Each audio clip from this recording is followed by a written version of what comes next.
Are robots taking over? Are we doomed, or are we still safe? The rise of humanoids is no longer science fiction. It's happening right now. Tesla Optimus, Figure AI, Sanctuary Phoenix, Unitree G1, and the newcomer, Neo. Each one claims to represent the future, but their goals couldn't be more different.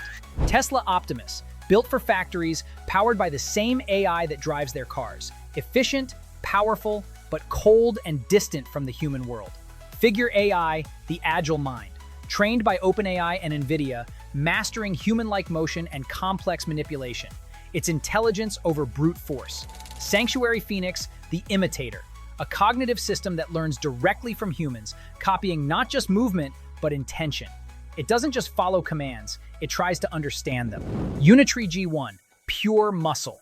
At only 35 kilograms, it can pull a 1,400 kilogram car across a parking lot. It doesn't think, it doesn't hesitate, it just performs. And then there's Neo, soft, light, and built for homes, not factories. While others focus on replacing workers, Neo focuses on assisting people. It's safer, more natural, and designed to live with us, not work against us. Sure, Neo can't match the power of Unitree or the industrial focus of Tesla, but maybe that's the point. Neo isn't built to dominate, it's built to connect, to understand your habits, your pace, maybe even your emotions. So what defines the next generation of robots? Strength, intelligence, or empathy?